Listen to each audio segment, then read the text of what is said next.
Brought to you by Lister Pros TV, streaming from Tempe, Arizona. And we're live in 5, 4, 3, 2, 1.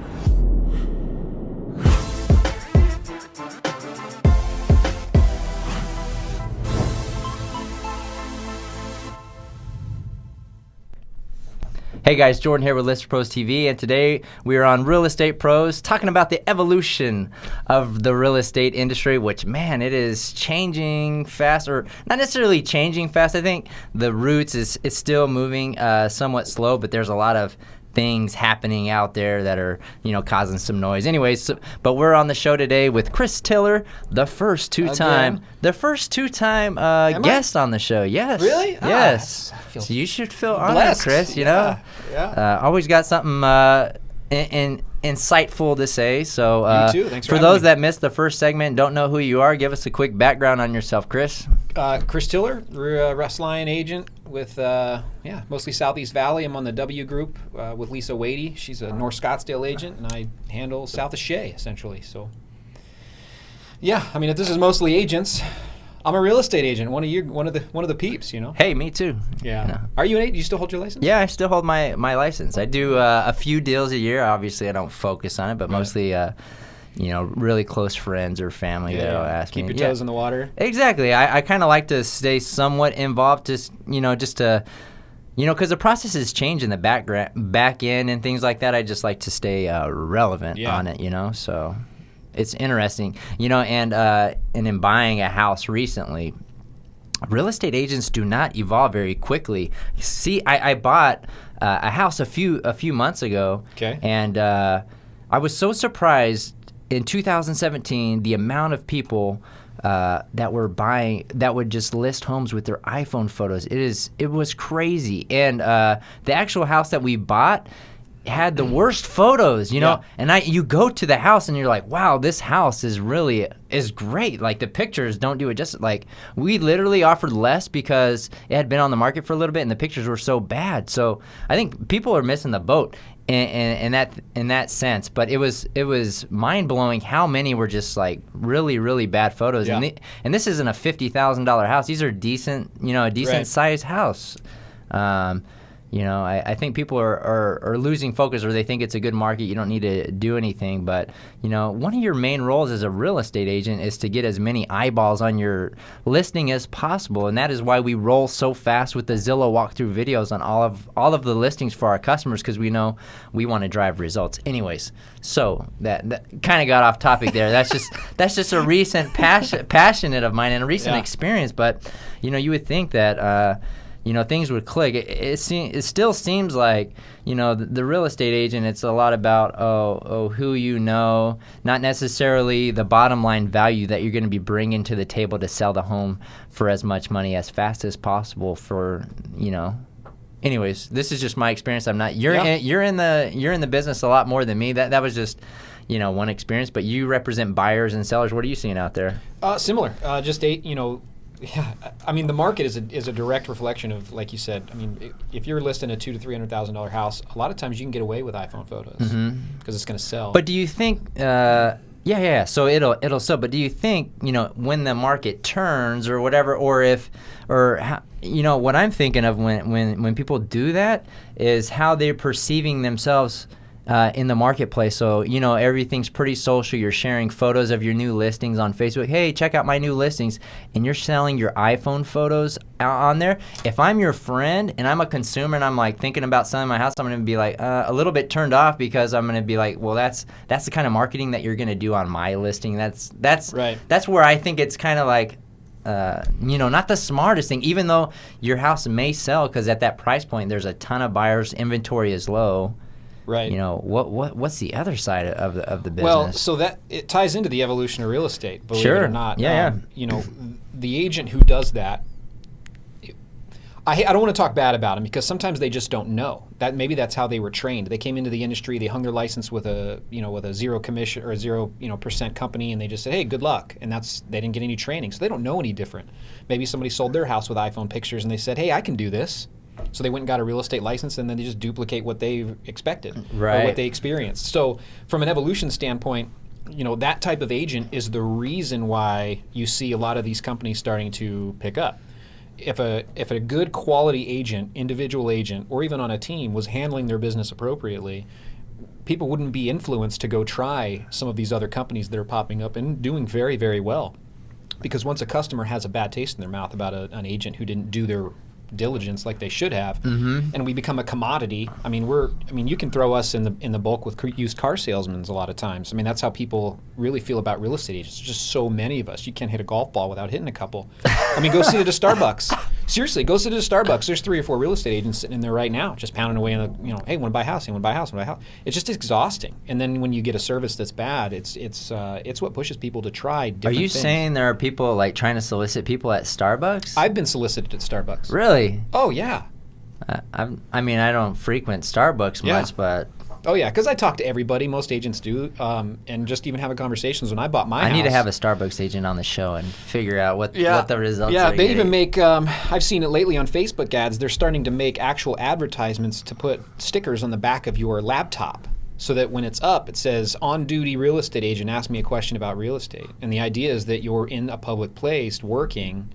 and that it's a name badge. Yeah, I mean, I guess it's more exposure. It's exposure. It's a great, you're out in the marketplace, so I get it. You're gonna do this, Chris? Your new no, office? That's not for me. Cancel your lease on your new right? office and right over by Isogenics. Yeah, get out of the 4th floor. See, I just couldn't get over how slow the internet is. Right. Every time I'm over there, I'm like, this isn't gonna work. Yeah, but you're pounding away a 4K video. Most of these guys are just surfing Facebook and watching YouTube videos. Yeah. So.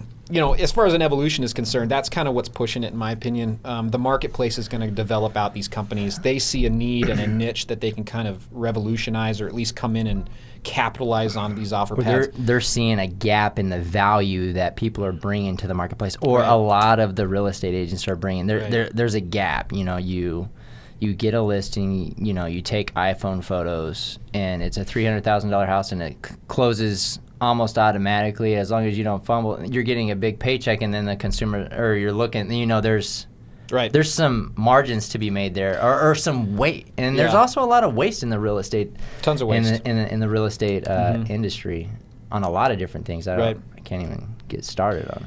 But again, the marketplace is really dictated. I mean, we have more real estate agents right now than we've ever had ever. And that's a lot of it's the market. You don't have to be a good salesman. You don't have to be a good, listing presentation. You put a sign in the yard and a specific price point, someone's going to make decent money. Are you waiting for the market to shift back, and then we'll actually see? Because even right now in a good market, I've talked to people, and they're coming into the real estate market, and they still don't last. It's still too much work for them, and they're out of the business within 6 months. Yep, absolutely. Yeah, you see it all the time. So when we're talking about the evolution of real estate, let's talk a little bit about a few of the different models out there that you've seen. So let's talk through them. Give me an example. So OfferPad, Open Door. Yeah. There's some other ones that have the similar model but in different markets. But here in Phoenix, those are the most common ones. Right. They started here. That's not a new model, right? No. It's not. It's not a new model. These guys are not new models. They're really good at marketing. Right. They're marketing geniuses. Their business model, I think, what they're doing is pretty brilliant in a lot of ways. They have different aspects of their company that is unique, and we can talk a little bit about it. But I mean, We Buy Ugly Houses has been around a long time. People have been pounding signs, "We buy houses for cash," for a long time. This is nothing new. There's more and more and more and more. You can time it almost by, if you watch late night television on different presentations that these guys do, and these guys come into Phoenix and say, "Hey, we'll teach you how to flip houses." You can almost time it. When those are here that weekend, the next week you can plan on getting lowball cash offers on your listings, and you can plan on seeing signs pounded in yards on freeways. And you give it about a month, and people realize you actually have to work, and then you don't see them anymore. On the same topic, what's up with the signs that say investor looking for trainee, you're going to make $150,000 a year? You know what I'm saying? Have you seen those signs? Yeah, it's call center. So they hire people for $12 an hour, and they say, we'll give you commission on any deal you find, and they hand you a phone book and say, hey, here's all the people that have 20% equity in this neighborhood. Call on them until you find somebody who wants to sell. They pay you hourly? Yeah, or commission based, or zero, all commission. It's call center stuff. Have you talked to them? Yeah. Yeah, it's exactly what it I is. never have. Yeah. I didn't know it's outbound sales. It just is a little, anything that sounds too good to be true, it is, Yeah. But No, it's outbound sales. That's all it is. It's coming up with a list of people that would potentially sell for less than what they owe or what it's worth. So distress sales. So they're literally calling on divorce creeds. They're calling on death certificates. They're calling on foreclosures. They're calling on tax liens. And they have companies that'll pull phone numbers. And it's just a backdoor way. It's the exact same thing OfferPad and Open Door are doing. Those are the sales those guys are converting. They're just doing it on a better platform. They're marketing a little better. I'm a little confused on why they do television ads and billboard ads, because it's not a targeted demographic niche, which is what they're really going after. Sure. But kind of confusing to me. But it's clearly working for them. But they're niche. I mean, everyone, I don't know who's concerned about Open Door and OfferPad. You talk to a decent agent, these guys aren't competition. I don't go into a listing appointment and say we're deciding between you and OfferPad. Right. That's not the case. It's just a different market. And it's, if the market switches and we get a down and we get a decrease, these guys aren't going to pay cash and then flip and make more. It's not going to happen. So they're going to have to switch their market.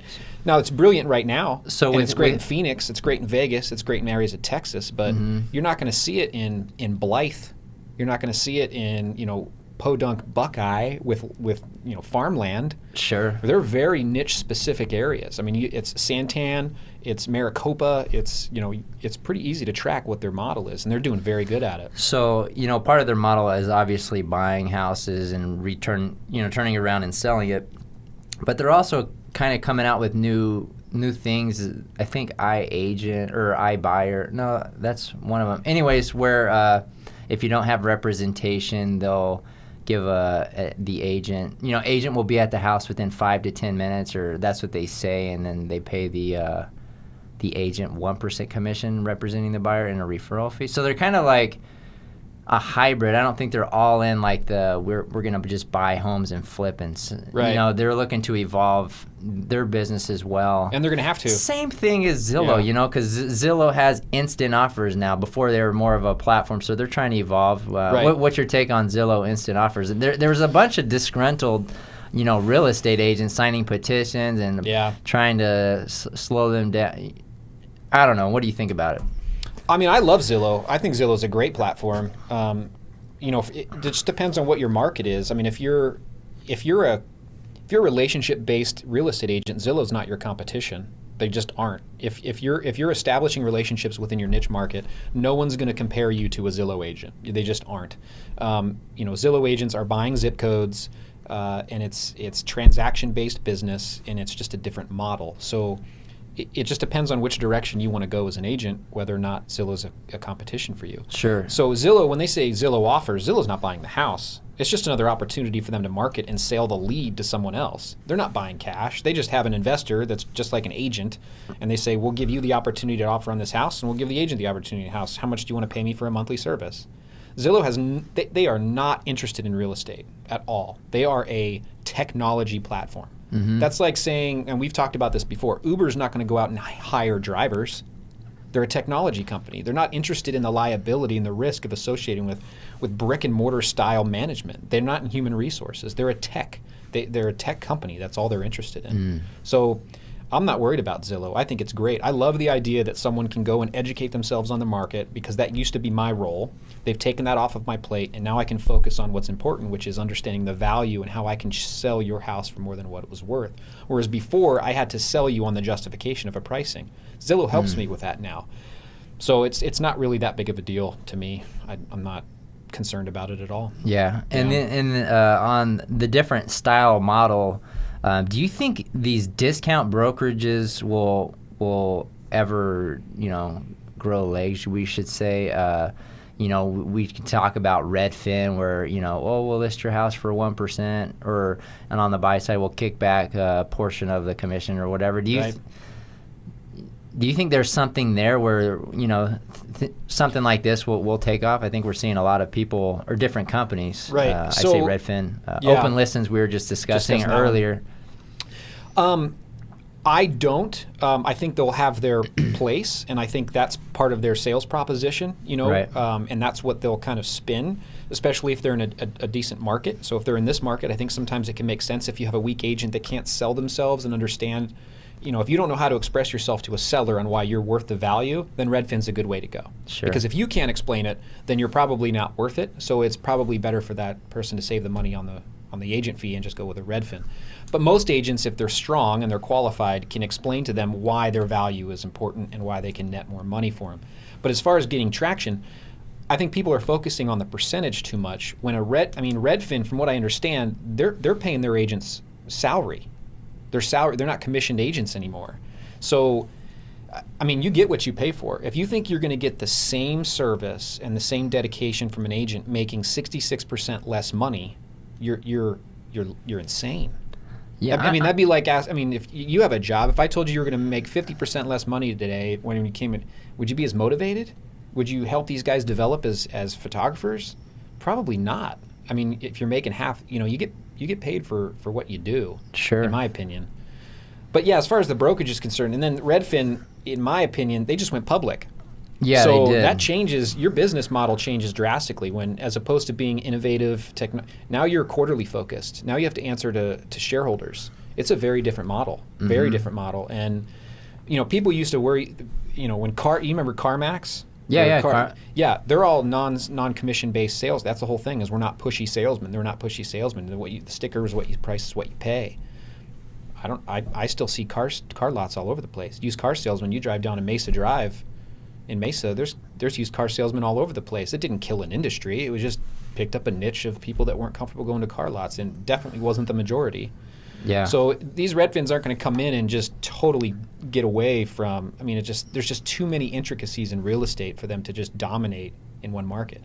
And let's not forget, nobody here is creating a new platform. Everyone's still totally contingent on the MLS. 100%. Zillow's feeds come directly from the MLS. There is no new platform being developed. None. Everyone is still contingent on the MLS. Until that changes, you're not going to see a true industry shakeup. Taxi drivers went away because Uber created an entirely new platform. Entirely new. And that's why everyone switched over. Now taxi drivers, you don't have to call 200, 2,000 to get a ride anymore. You can just log into your app. Whereas Zillow, if Zillow gets a feed taken away from the MLS, they no longer exist. It's gone tomorrow. Well, if Zillow has the attention of the consumer, do you think they could offer that service? What service?